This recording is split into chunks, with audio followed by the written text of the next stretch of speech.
What happens when we begin to realize that the 200-year experiment we've called the American healthcare system has failed? Tune in to Awakened Wellness with Mylaine Riobe, MD, and join the conversation about how to heal our broken system to reverse our current health crisis. The entire world is looking for answers, and the truth is hidden in plain sight. Learn how spirituality, ancient traditions, and cutting-edge science are merging to create a new paradigm of wellness every Wednesday at 12 a.m. and 12 p.m. Eastern Time, with live video shows every first and third Wednesday at 12 p.m. Eastern Time, when you can call in and ask the questions that matter most to you. And we're live. Thank you, Rachel. Welcome to Awaken Wellness Now. I'm your host, Dr. Mylaine Riobe, and I hope everyone is having a beautiful and safe and joyous holiday season and is revving up for an amazing 2023. And also hoping that all those affected by the crazy weather that we've been having is safe and that everybody's got their power back, et cetera. So interesting times we're living in, right? And so making the best of it is so important. Staying positive, regardless of what your five senses out there are telling you, is so important. And so thank you for joining me. It's a privilege and an honor to be here. I'm your host, Dr. Mylaine Riobe. I am the founder of Awakened Wellness Now and the medical director of the Riobe Institute of Integrative Medicine. And today's topic is one that's very interesting. It is why intermittent fasting doesn't work for women, and why men report much more success than women do with intermittent fasting. Women who start intermittent fasting often cannot do it very long, or they don't seem to reach their goal, right? And so people have different reasons why they will do intermittent fasting. One of the most common is for weight loss, right? And now, with the holiday season in full swing, weight loss is front and center, right? Everybody's got their weight loss programs up and running. Everybody's planning to join the gym and start working out. Everybody's got their New Year's resolutions to lose weight. And so intermittent fasting is top of many, many people's minds. And I have I'm usually the person outside the box, right? With all new health fads and trends. I always tell people to please take them all with a grain of salt. And so it's not that intermittent fasting is inappropriate for certain people. It's just not appropriate for everyone. And the lens of Chinese medicine really brings that into hyper focus. It explains why certain people do well with certain diets and fads and exercise programs and why certain other people don't.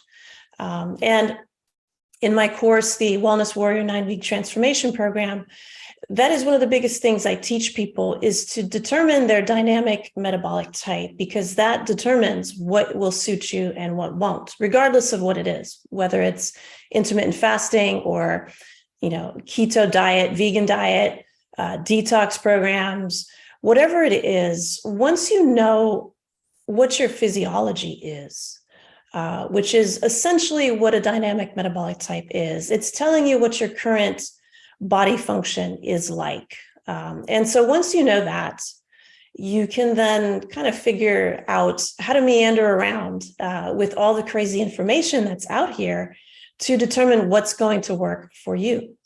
And so why does intermittent fasting not work for women? Now, that doesn't mean it doesn't work for all women, right? But if you look at the statistics, and now that it's been a fad long enough that we can study it, we're starting to understand that it is not a one-size-fits-all solution. And unfortunately, people are preaching that you should power your way through intermittent fasting until you don't have cravings anymore. And that's the exact wrong thing to do. And I'll explain why that is today. And so the reason intermittent fasting doesn't work very well for women is because of the premise that I've discussed many, many times here, but it's so foreign to us in the West that it bears repeating. There is a Chinese medicine premise that says women are of blood and men are of qi. And what that means loosely is that women, in playing their evolutionary roles, right, what makes us biological females essentially is our ability to reproduce. And so in our ability to reproduce, we menstruate once a month if we're not pregnant, right? Or if we don't have a medical condition that's preventing us from menstruating, or if we're not taking continuous birth control pills. Or there's another thing that will take your menstrual cycles away, essentially, and it's the progesterone-containing IUD with the brand name called Mirena. And so unless you're doing one of those things, you will menstruate once a month from the time of puberty until menopause. And that requires a lot of blood, right? So every month we're bleeding out, about 80 milliliters or so of blood. And that doesn't sound like a lot, right? It doesn't sound like much. But the problem that we run into as women is that we're not supposed to lose 80 milliliters of blood a month. It's not part of our normal function. It has become part of our expected function due to our modernization. And so coming up with, modern lifestyles and technologies has been wonderful, right? We all have our cell phones and we can communicate with people nearly instantaneously across the globe. We're firing rockets out into outer space, all these technologies, but they do come at a price. And so one of the prices of the modernization of women has been that we now menstruate much more than we used to. And so it used to be, if you just go back maybe 200 years, women on average, and I'm not saying this is good or bad, right? I'm just quoting stats. 200 years ago, the average woman would have 7 to 8 babies in her lifetime. Now, of course, we'd have to look far and wide to find women who are still having 7 and 8 babies today, right? Especially here in the West, we are in fact under reproducing. And that is one of the reasons many people are panicked in the United States of America right now, is because we are not reproducing enough to maintain our species here. And so, many women are not having the 2.1 babies, which is the bare minimum that's required to keep a species going. So we've drastically reduced our reproduction over the last 200 years. And again, I'm not saying it's good or bad. I'm just noting that it's a thing that has happened. And so 200 years ago, when you're busy having 7 and 8 babies, you don't menstruate very much, right? Because you don't menstruate while you're pregnant. You also don't menstruate while you breastfeed. And so again, the modernization of having babies, we now have formula. We now can control when we reproduce, right? So it used to be, we didn't really have control over reproduction until recently. And so now we can choose, we have rights now, right? And so we can choose not to have children if that is a choice that we want to make. We can choose to postpone childbearing by taking birth control or being abstinent or not having sex, right? And so many women do that. Many women will postpone childbearing or not even have children if that's their choice. And so we're having babies later and later, which means we're menstruating more and more sooner and sooner. So when you get pregnant, you're pregnant for 9 months, roughly. You don't menstruate for those 9 months. When you have a baby, clearly you're going to have some blood loss, right? And then you breastfeed. Breastfeeding requires blood. And so breast milk is actually made of blood, but you don't menstruate during that time. And so there's kind of a net gain of blood when you breastfeed. There's a net gain of blood when you're pregnant. In other words, you're not menstruating monthly while you're doing those things. 200 years ago and before that, there was no formula. And so we had to breastfeed our children around the clock to feed them until they could eat, food And so many women back then, 2, 3, 4, 500 years ago, would breastfeed their children for 4 and 5 years. And in some traditions around the world, that is still done. And so we consider that to be strange today, but it's not at all. It was the way nature built this in. And so when you are breastfeeding, you're not menstruating once a month. And so 200 years ago or before, we were not having this monthly loss of blood that we are having today. And so this loss of blood makes women what we call blood deficient. So many, many women, not all, but many, many women are blood deficient. That doesn't mean you're anemic. So there's a big, big difference between anemia and blood deficiency. Blood deficiency is an energetic pattern. Anemia is a medical diagnosis brought about through checking blood work. And so they are not the same. And if you want to check out the difference, I do have a podcast that I did a few weeks back. So you can go to RiobeIntegrativeMedicine.com and check out the archives. And you'll see the podcast that is called, I believe, The Difference Between Blood Work and Anemia You Should Know. And so most women are blood deficient. And so this is why, some women will experience dizziness during their menstrual cycles. This is why, and not have anemia, right? They'll go to the doctor and say, I feel dizzy, or I have spots in my vision. I feel tired, and their blood work will be normal because they don't yet have anemia, but they are blood deficient. So most women are blood deficient. And the problem with being blood deficient is blood carries your energy all over your body. And so if you are blood deficient, that means by default, you are also metabolically unstable. And so you're not carrying your energy around the entire body where it needs to go. And so many women will feel tired during their menstrual cycle, but they will not be anemic with blood work, but they are blood deficient. And so what that means is when you go and you fast, so if you are already blood deficient, you're not optimally carrying your energy around, you're not optimally making your energy either. And so you are metabolically deficient. And you go and you fast every day for 16 hours a day or 15 or however you want to modify it.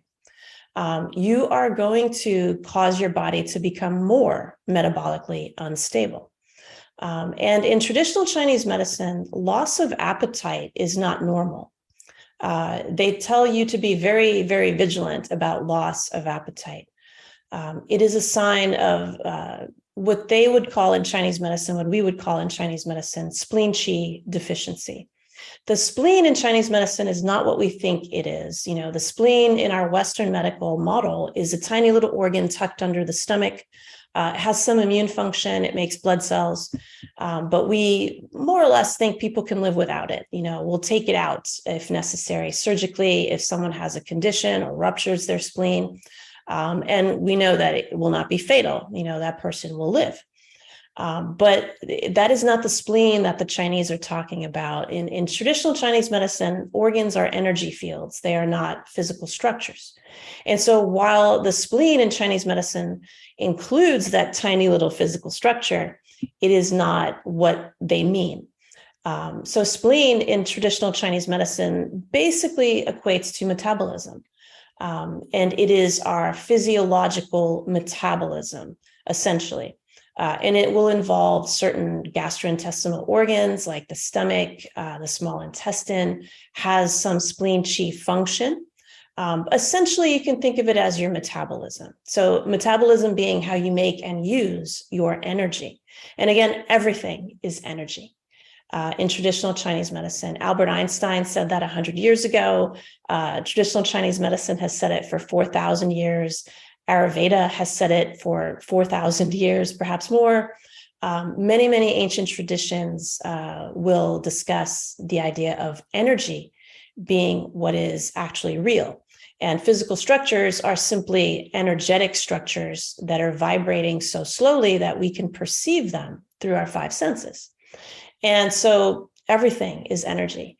And so spleen qi is your ability to make and use energy. And so when you have spleen qi deficiency, what that means is you are not metabolically making and using your energy sufficiently. So you have a deficiency of metabolism is basically what spleen qi deficiency means. One of the earliest signs of it is loss of appetite. So in other words, you wake up in the morning and you're not hungry. You're supposed to be hungry within about 30 minutes, 45 minutes of waking up. That's considered to be normal. If you have lost that sensation, it's not normal. It's a sign that your metabolism is weak. And so the idea that you should fast and force yourself to fast until you lose your appetite and you don't feel hungry is flawed. That is based in traditional Chinese medicine. We're starting to see that also in medical studies now. The medical studies always catch up at some point, 4,000 years later, but the idea of not being hungry in the morning is not normal. And so I'll hear a lot of people touting, well, just keep doing it until you're not hungry anymore, and then you'll be fine. That could not be further from the truth. The problem is you're damaging your metabolism. You will not be fine. Now, why do you lose your appetite, right? Why is that a sign of, why is that something that occurs in intermittent fasting? It's because if you are already metabolically weak, you're not making and using your energy properly, and then you don't feed yourself. So you don't give yourself energy to make and use properly. So that's what fasting is. You're withholding energy from the body. And so if you are already deficient in energy, and on top of that, when you're supposed to eat in the morning, you're withholding energy from the body, you're going to make yourself worse, right? So you are going to drop your metabolism even more. And what does that mean for weight loss, right? So when your body thinks it's starving, which is essentially what happens when you lose your appetite when you're trying to fast, your body thinks it's in starvation. You have to remember that your body's just a machine, right? So we have a brain, and with our brain, we can figure a lot of things out. We know that there's food in the refrigerator. We can run down the street and grab something from a restaurant, take out, whatever. Your body doesn't actually know that. And so that's the disconnect that occurs in the human body. It's like, yes, we have a brain and we can make calculations. No, there's no bear chasing me. But your body doesn't actually know that. So on a cellular level, the memo from your brain is different than the memo that's going into the rest of the cells of your body. And a lot of people don't know that. And it's really important to know. Your brain can calculate something, but you're still under stress. And the chemicals that your brain is going to send down into your body are the same. Whether it's because you're doing intermittent fasting and you're stressing your body out because it thinks it's starving, or whether your brain, makes some kind of calculation that this is okay, I can do this, and this is going to help me lose weight. That doesn't change the fact that your body is stressed. And so a lot of people will lose their appetite because they will be so stressed out that their cortisol will prevent them from feeling hungry. So cortisol will go up. So it's not that your body adjusts and thinks it's okay. It's that it's making two wrongs equal a right to survive. And so people will say, yeah, but I eat later, I'll have all my calories later. So I'm still feeding my body. And that's also flawed. The reason for that is your body has a way that it functions. And when you force it to function in a different way, it will kind of do what it has to get by, but it will not do it efficiently. And so in traditional Chinese medicine, there is a circadian clock, the Chinese circadian clock. And it is a description that in Chinese medicine theory, they believe that the energy flows through the body. It flows through different systems at certain times. And if you miss the train, you miss the train, right? If you don't show up at the train station on time to get on the train as the energy is going past that station, so as the energy is flowing through that organ system, that energy field, if you are not doing the things that will optimize that energy as it's flowing through, you'll miss the boat, right? So in traditional Chinese medicine, energy flows through each organ system over the course of 2 hours. And so the stomach gets its energy between 7 in the morning and 9 in the morning.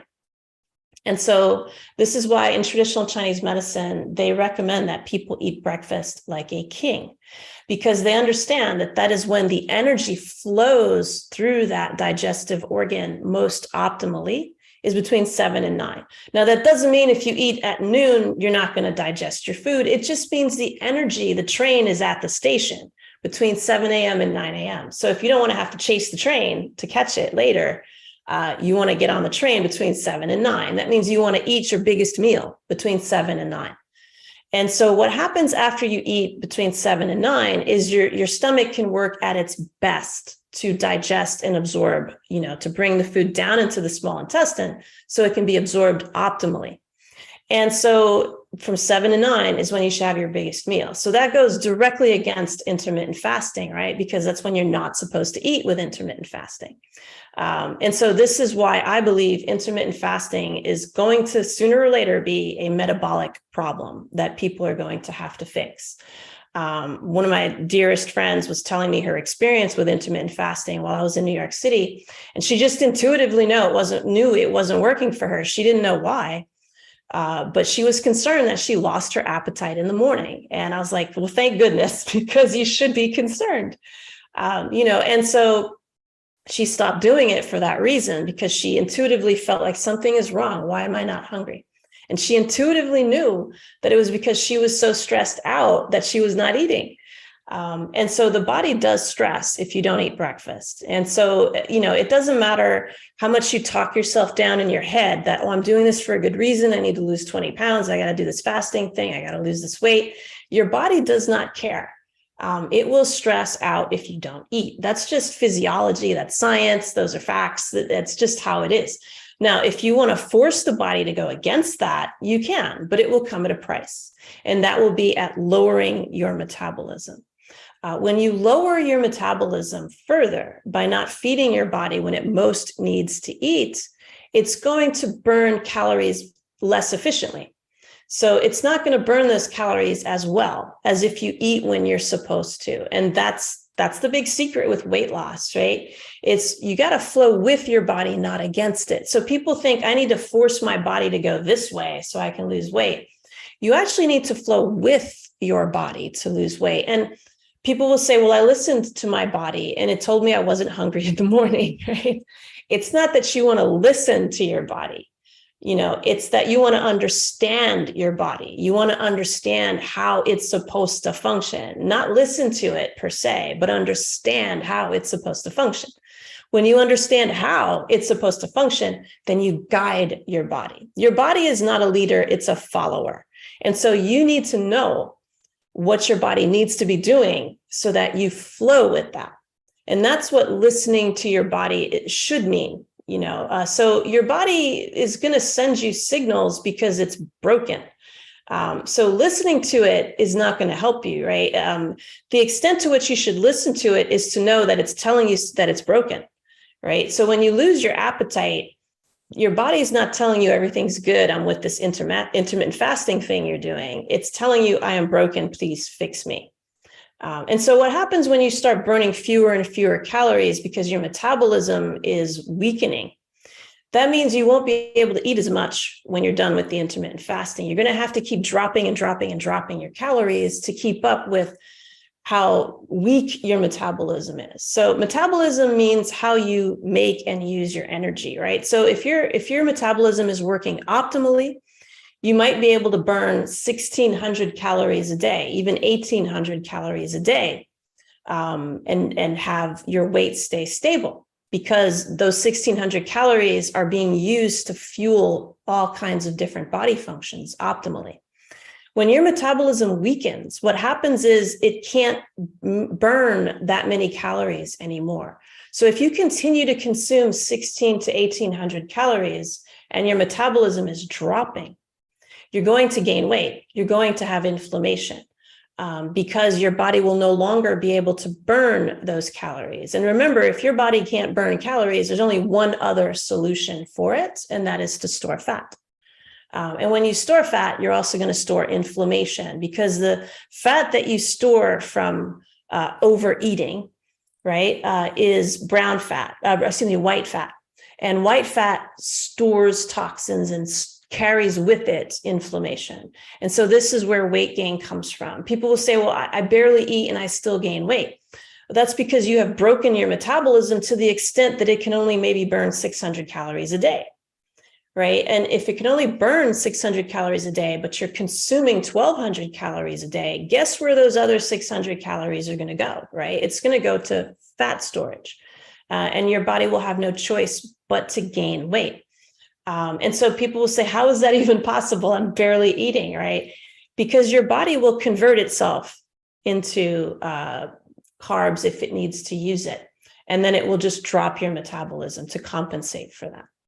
And so people will gain weight under stress. Other people will lose weight under stress. So the people that gain weight under stress are the people whose adrenal systems are so fried. They've been under stress for so long, they can no longer make enough cortisol to burn more and more calories. So stress burns a ton of calories, right? But if your metabolism is too broken, it won't be able to keep up, and you're still going to gain weight.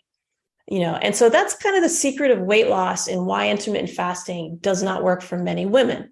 How do you know if you're blood deficient? We're going to talk about that after this next commercial break. You are listening to Awaken Wellness Now. I'm Dr. Mylaine Riobe, and we'll be right back.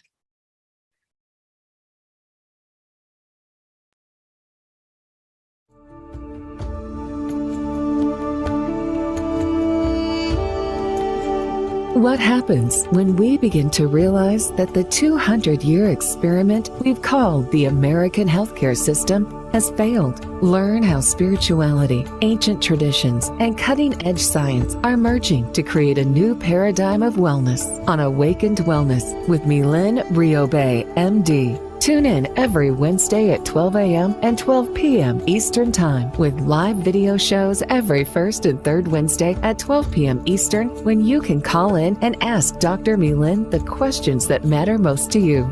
Dr. Mylaine is the medical director of the Riobe Institute of Integrative Medicine in Jupiter, Florida. For more information, visit RIOBE-integrativemedicine.com. Dream Vision 7 Radio Network invites you in for this dynamic, forward-thinking show.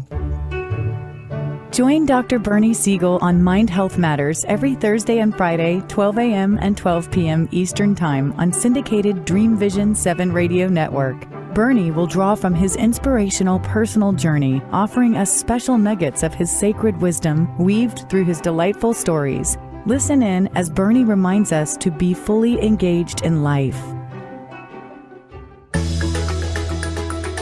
Ever wonder what it's like to have your own radio show? Well, wonder no longer, because you can dip into the radio airwaves by being host for the day on syndicated Dream Vision 7 Radio Network. It's a fabulous way to get your radio feet wet. It's an opportunity to market your business, modality, or book. Have a guest, mention a sponsor, and take callers. Or you may want to facilitate a lesson by going solo. It's up to you. Listeners can be online, mobile, in cars with Bluetooth, or listen through Amazon's Echo by asking, Alexa, play Dream Vision 7 Radio Network. For more details, go to dreamvision7radio.com and click on Host for the Day. Omega Institute, offering workshops, retreats, and online learning dedicated to awakening the best in the human spirit. For over 40 years, Omega has seen more than 1 million people come through its doors to grow, learn, and find a greater sense of purpose. With over 350 workshops to choose from, Omega offers something for everyone. Located in Rhinebeck, New York, just 90 miles north of New York City, Omega's natural environment and quiet pace allow for extraordinary experiences to unfold. Learn more at eomega.org or call 877-944-2002. Again, 877-944-2002. Delight your kids with an enchanting journey by reading the Paper Doll Kids children's book by Deborah Beauvais and Janine Sullivan. There's even a catchy tune, Kids for Love Song, produced by Bob Sherwood and sung by kids just like yours. The story weaves around 7 paper dolls flying around the world doing good deeds as they bring important attention to our endangered animal friends. There's even a magical ring with a universal message. Kids become interested in service projects, action through compassion, and planting seeds that nurture positive change. The Paper Doll Kids and Kids for Love song are a production of the Kids for Love Project. Get the book now on Amazon Kindle and the song on CD Baby or iTunes. This is Dream Vision 7 Radio Network, uniting mankind with universal love. Our shows are created from the heart, bringing each listener to a place of divine enlightenment. Breathe, relax, and enjoy. Let life flow. And we're back. Thank you, Rachel. Welcome back to Awakened Wellness. I'm your host, Dr. Mylaine Riobe, and today we're talking about why intermittent fasting does not work for a lot of women and what we can do about it. And so how do you know if you're blood deficient, right? So who is not a good intermittent faster? So blood deficiency symptoms can be dizziness, what we call postural dizziness. So if you stand up too quickly and suddenly you feel kind of fuzzy and dizzy, or if you're laying down and when you sit up, you feel dizzy, or you stand up and you feel dizzy, that's a sign of blood deficiency. Now, again, regardless of blood work, right? So most people who are blood deficient will not be anemic.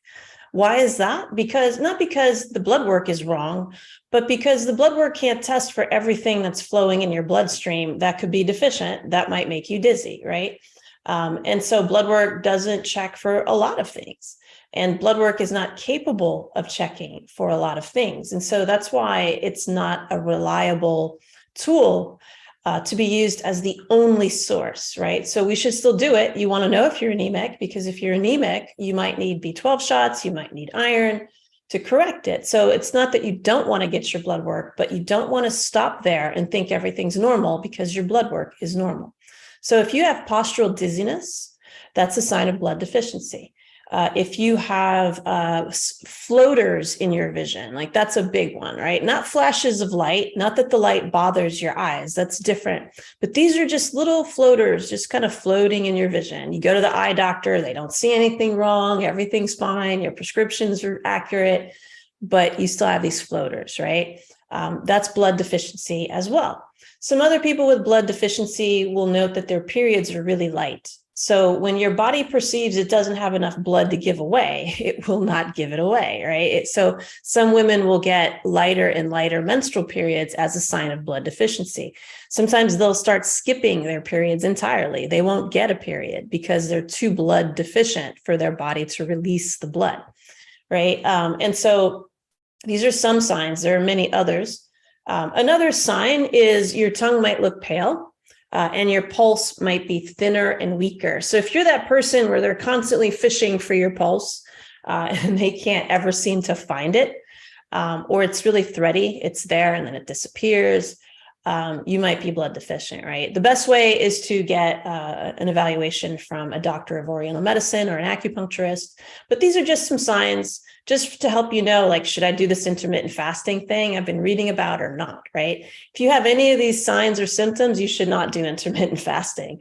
But I will show you how you can modify it so that you can still do it safely. So that's the second half of our show. So all is not lost. So I don't tell you these things for you to give up hope, but I think we need to change how we're doing the intermittent fasting, so that we do it in a way that flows with our body function. Because if we try and hammer our bodies into submission, we will damage our bodies, right? So we have to just gently flow with the body and slowly bring it in the direction we want it to go, right? We can't just sledgehammer it and, think it's going to respond, right? So again, when you don't feed your body in the morning, you trigger an evolutionary fight or flight response where your body is perceiving that it's starving. And when you eat later in the day, yes, you will digest your food, but it will be very suboptimal. It will not digest it properly. You will be more prone to inflammation. And we detox at night when we sleep. And so if you're eating at the wrong time, so intermittent fasting is basically you wake up, you don't eat anything, And you basically fast for about 16 hours. Now, there are different ways that people will do it. Some people will fast less time.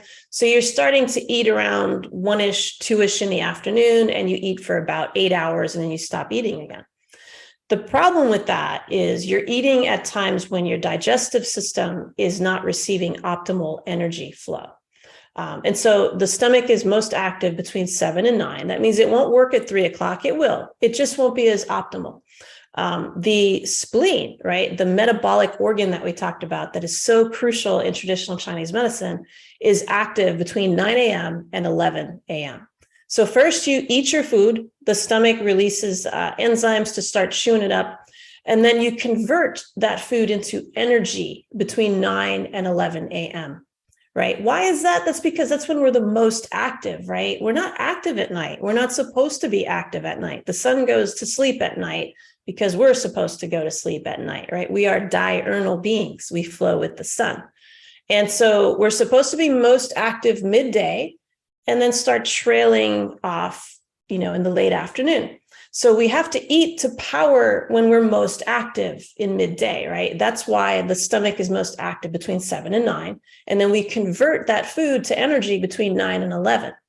Between 11 and 1, the heart is active in traditional Chinese medicine because now we need to circulate that energy all around our bodies, right? So it makes complete sense. When I first saw this clock, I was like, heart? What's the heart doing in the middle of all this? Because it has to transport that energy around your body, right? It makes complete sense. So between 11 and 1 in the afternoon, your heart is active. The energy is flowing maximally through the heart because your heart is taking all that converted energy all around because it knows you're going to be most active in the coming few hours. And then the small intestine is active between 1 and 3. That's lunchtime. So now we eat again, right? And then we power the rest of the day. And then that's the end of the digestive organs, right? And people will ask, well, what about the large intestine, which is what I asked as well. It's not active until like 3 o'clock in the morning. Is it 3? No, 5 to 7 in the morning is large intestine. I'm sorry. I was right. 3 to 5 is large intestine time, 3 a.m. to 5 a.m. And I said, what's a digestive organ doing being active in the middle of the night? Well, it's not really a digestive organ when you really look at it, right? The large intestine is the largest detoxification organ in the human body. And so it makes perfect sense that it's in the middle of the night, right? And so they knew what they were talking about. And these are all based on also modern medical studies. We now understand the large intestine is the most complex ecosystem on planet Earth. It is the largest detoxification organ that we have. It's not really a digestive organ. And so that's why it's active in the middle of the night when all our other detox organs, the liver, the gallbladder, is active. And so between 11 and 1, you got your small intestine being active, and that's lunchtime. You should eat again. So in traditional Chinese medicine, they say to eat breakfast like a king, lunch like a queen. Right. So you eat again, not as large as your breakfast, but a moderately sized meal at about, noon. Right. And then we're very active after that, but we're supposed to rest as we digest that food for a little bit and then up and running again at 2 o'clock in the afternoon or so. And then, you eat your dinner later. In traditional Chinese medicine, we should eat dinner like a pauper. In other words, very light meal at dinner time. And they just knew what they were talking about. Why is that? If we eat a large meal at dinner, we're going to bog down all of our detoxification organs because what are we doing after dinner, right? We're not doing very much. We're getting ready to power down, or we should be, right? And so if we have just eaten a huge meal, now you're not optimally digesting your food. You have a tendency towards more inflammation. Now you've given your body that much more work to do in the middle of the night when it's supposed to be detoxing you. Right. And so what do we do? What's the solution? Right. The solution is to flip intermittent fasting around. You can still do intermittent fasting, but flip the hours around. Right. So I call it reverse cyclical fasting or reverse intermittent fasting. So if you get up, you eat between 7 and 9 and you eat for 8 hours and then you stop eating. Right. And that would now you're flowing with your body's physiology. So you're still fasting. Right? You're not going to eat maybe after, say, 3 o'clock in the afternoon. You're not going to eat, right? But that's okay because you're not really supposed to eat very much anyway. So you're flowing much more with your physiology if you do that. You're going to not feel as exhausted, right? You will be able to fuel your activities for the day. You'll be able to raise your metabolism because now you're feeding your body. People think to lose weight, they have to starve their bodies, but they don't understand that what they're doing is they're damaging their bodies. And that's why most people gain their weight back. It's because of the damage that was done to the metabolism in forcing the body to flow against its normal physiology. So the reason we gain weight is because we force our bodies to flow against its natural physiology. And then we force it to lose the weight by making it flow even more against its natural physiology. And then it bounces back, it rebounds against us. And then we gain that weight back because we have broken our metabolisms. In other words, we make it so that the body can only burn, so many calories. We want to make it so that the body is burning everything we give it.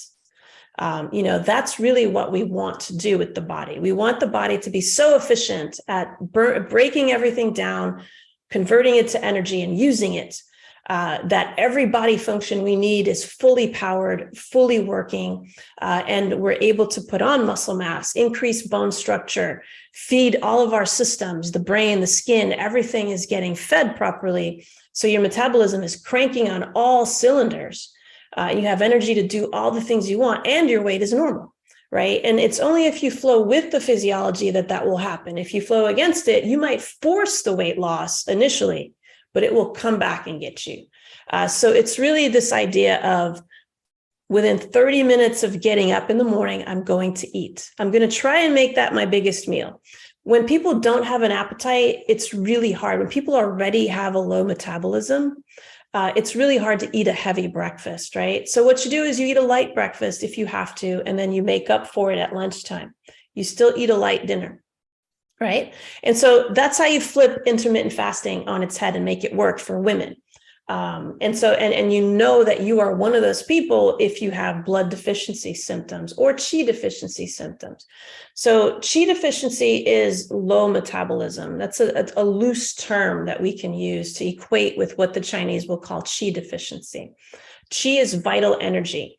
And so Qi deficiency symptoms also count for people who should not be doing intermittent fasting. So if you feel tired, that's a major, major symptom of spleen Qi deficiency. Loose stools is another one, and loss of appetite is another one. Those are the three major, major symptoms of spleen Qi deficiency. People with spleen Qi deficiency should not fast. In our course, we talk about this as deficient dynamic metabolic types. Whether they are hot, cold, or temperature neutral is irrelevant in this case. The point is that they are deficient dynamic metabolic types. Their metabolisms are too low. They should not be doing intermittent fasting unless they modify it so that they're eating when they're supposed to from a physiological perspective. And so if you follow the Chinese circadian clock, you will see this, right? We study the Chinese circadian clock in my online course, the Wellness Warrior 9-Week Transformation Program. And so if you want to learn more, go to awakenedwellnessnow.com.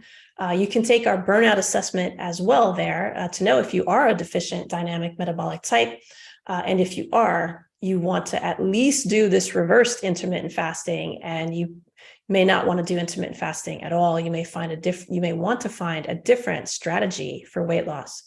And so let's go to our next commercial break. When we come back, we've got some questions to tackle, and we'll do that on the other side. You're listening to Awakened Wellness Now. I'm your host, Dr. Mylaine Riobe. We'll be right back.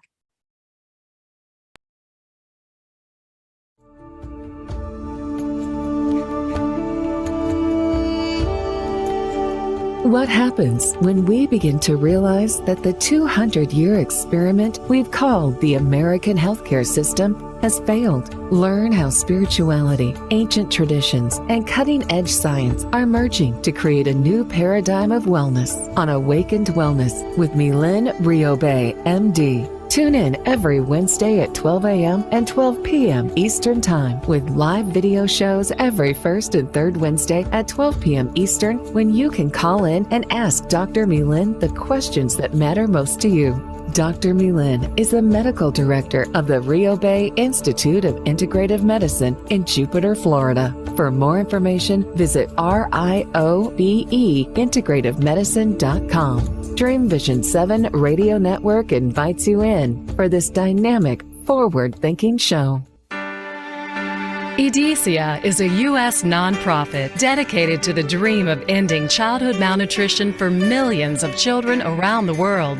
Through the manufacture of Plumpy Nut and other nutrient-rich peanut-based ready-to-use foods, EDICIA has already delivered life and hope to nearly 1 million children in over 26 developing countries. To find out how you can join EDICIA's dream of ending childhood malnutrition, please visit ediciaglobal.org. What if dreams can diagnose your life? What if we can meet the love of our life in dreams? Join host Kat O'Keefe Canavas, the #1 internationally best-selling author of Dreams That Can Save Your Life, written with Duke University medical doctor Larry Burke. Dreaming Healing is where we'll explore dreams, research, and interpret dreams from you, the caller. Dreaming Healing shows can be heard every Tuesday at 9 a.m. and 9 p.m. Eastern, with live shows on the first and third evenings at 9 p.m. Eastern, 6 p.m. Pacific Time on syndicated Dream Vision 7 Radio Network. Come live your dreams out loud with Kat. Are you searching for a way to help create global change? Dream Vision 7 Radio Network's vision is to have an eclectic group of radio hosts dedicated to educating, enlightening, and helping humankind with positive messages and tools that enhance lives using different modalities and programs. If you would like to join our team and help illuminate the universe, call Deborah at 508-226-1723 or Deborah at dreamvision7radio.com. This is Dream Vision 7 Radio Network, uniting mankind with universal love. Our shows are created from the heart, bringing each listener to a place of divine enlightenment. Breathe, relax, and enjoy. Let life flow. And we're back. Thank you, Rachel. Welcome back to Awakened Wellness. I'm your host, Dr. Mylaine Riobe, and today we're talking about why intermittent fasting does not work for women and what you can do. So again, a quick fix is simply to eat within 30 minutes of waking up, right? So if you're waking up somewhere between 7 and 9 in the morning, you should be eating at that time.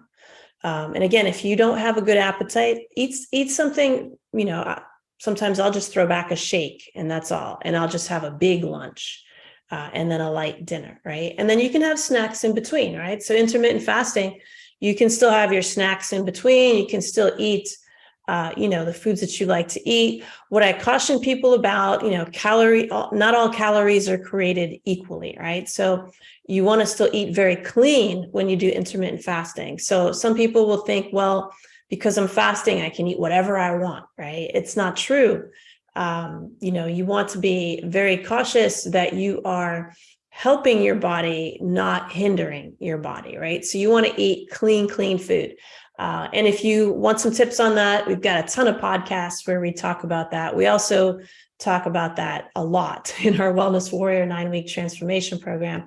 The type of foods you eat depend on your metabolism, depend on your dynamic metabolic type. And so again, if you want to take our questionnaire, feel free. And that'll give you some tips on how to eat, what foods would best suit you, right? So not all calories are created equally, so you want to be very cautious. So let's get into some questions here.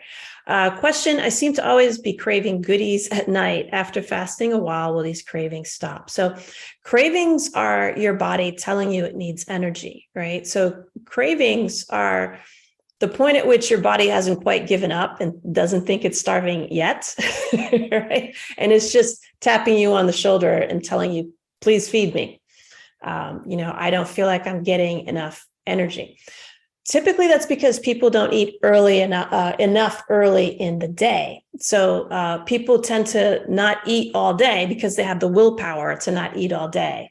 And that's why intermittent fasting is so popular, right? Is because most people aren't hungry in the morning, but they don't realize that that's not normal. You want to be hungry in the morning. And so what happens is I'll have people not eat all morning, and then they'll eat one meal or two, and then they're freaking out at night because they're having all these cravings. And that's because they didn't eat when their body needed them to eat, which is in the morning, right? Breakfast really is the most important meal of the day. And so if you just, again, flow with the timing of your body. So if you start eating between 7 and 9 in the morning, and you shove about 4 or 5 meals in that 8-hour period, right? If you can, right? You can only really shove about 3 meals in there, but you might have a protein shake in between. Just make sure you're getting sufficient numbers of calories, especially protein. Protein is the biggest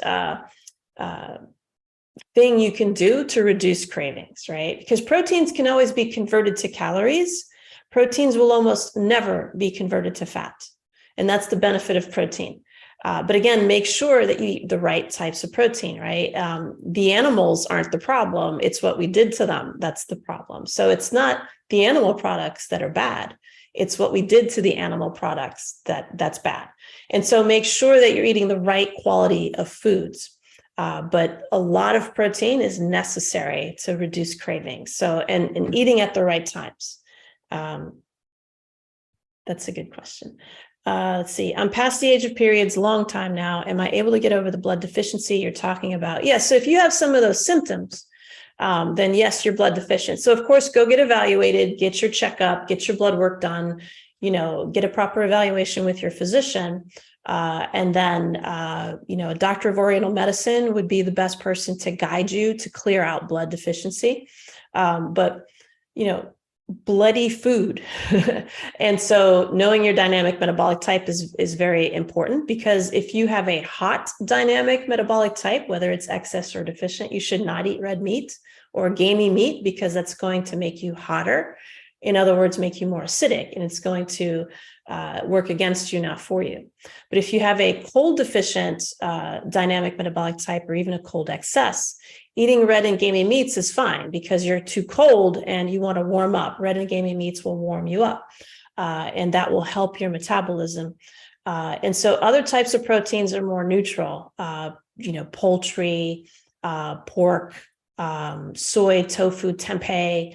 All those things are, they don't, as you start getting into the vegetables, they don't have as much blood, right? If you stab tempeh, it doesn't bleed, right? If you stab celery, it won't bleed. If you stab an animal, it will bleed. And so, obviously animals have more of a concentration of blood. The bloodiest food you can eat is liver. I love liver. And so, I don't have a problem eating liver, but I know for whatever reason, a lot of people have a stigma about eating liver because it's the detox organ. It is the store, it stores blood in traditional Chinese medicine. So if you have blood deficiency, that's one of the best ways to get out of it, organ meats. And so, animal products have more blood in them just by their nature. Now, again, you want to be cautious, because if you have high acidity, you do not want to eat a bunch of animal products, right?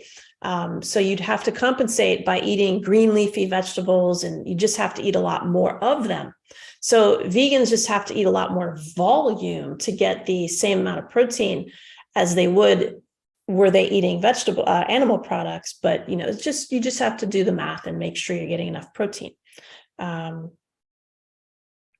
So that's another great question. I heard you had an online course a while back. Is it still available to watch? Yeah, absolutely. So just go to awakenedwellnessnow.com. You can, we've got a little intro video that I created there, and you can book a call to speak to us to see how we can help you with it. But we're having a ball with this course. We're getting really great results in as little as a week with beating burnout and fatigue. And so I created it based loosely on traditional Chinese medicine, but the heart of it is traditional Chinese medicine. I just kind of made it more, accessible for people to do on their own. And so it's a guided coaching system where you become self-empowered to understand your current physiology, how your body is currently functioning, and how to flow better with it to beat burnout and fatigue. And so, yes, it is ongoing. That will be going on for quite some time. Let's see what else we have here. I gained 8 pounds since Thanksgiving. Thanks to your show, I know it's inflammation. Yes, you cannot gain 8 pounds in a month.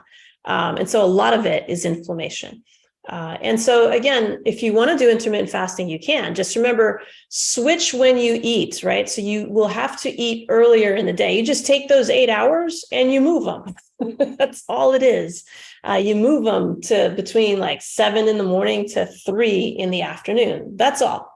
And now you will be absolutely flowing with your body's physiology, right? Again, the Chinese circadian clock, we might do a podcast just on that. It's fascinating.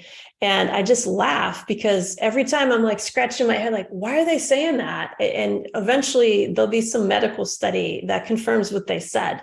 And you're like, oh, that's why they were saying that. You know, they put the large intestine in the middle of the night because they understand it is not a digestive organ, right? It's a detox organ. That's all it is. And so it's fascinating how they know what they know, but they know it. And they're almost, well, in fact, I'll say they're never wrong. I'll say they are just never wrong. Whenever I veered away from Chinese medicine principles, that's the only time I get in trouble, right? When I flow with Chinese medicine principles, they're spot on. And so it's fascinating. Well, maybe we'll do our next podcast on the Chinese circadian clock, just so you have a sense of when energy is flowing, where energy is flowing when in your body. So you know what to do when. It's fascinating because once I started really following the Chinese circadian clock in my own life, I transformed. Like I just became a different human being, right? I no longer have to take a bunch of supplements. I don't even have to take thyroid medication anymore. I used to have to do that every day for several years. And now I'm not on that anymore. I don't even take adrenal supplements anymore. And I have more energy now than I ever have. I have machines, I'm blessed to have all these machines to measure energy. And so I can just quickly put myself on the machine and measure my energy. And I have more energy now than I ever have. And it's simply by following this clock. When you flow with your body in harmony with it and with nature, because your body is designed to flow with nature, with the sun specifically. The sun comes up, we come up. The sun goes down, we go down. That's how we're supposed to function. And so once we start to really actually do that, which is what we teach in the Wellness Warrior 9-week transformation program, it is really a transformative experience because our bodies can now function properly. And there's so much we can do to help it do that. And so that is my mission with the Wellness Warrior 9-week transformation program, my mission here on these podcasts. And I think that's all the time we have. Awesome questions and comments as always. And I'm sorry I didn't get to them all.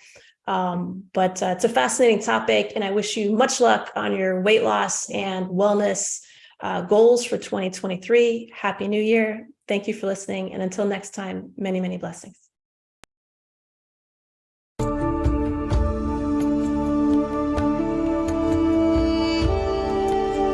Join us next time on Awakened Wellness with Mylaine Riobe, MD, to learn how spirituality, ancient traditions, and cutting-edge science are merging to create a new paradigm of wellness. Awakened Wellness airs every Wednesday at 12 a.m. and 12 p.m. Eastern Time, with live video shows every first and third Wednesday at 12 p.m. Eastern of each month. Meanwhile, you can join our Facebook page at facebook.com/awakenedwellness and let us know what you'd like to discuss on future episodes. Dr. Mylaine is the medical director of the Riobe Institute of Integrative Medicine in Jupiter, Florida. For more information, visit riobeintegrativemedicine.com. This show is part of the Dream Vision 7 radio network. This is Dream Vision 7 Radio Network, uniting mankind with universal love. Our shows are created from the heart, bringing each listener to a place of divine enlightenment.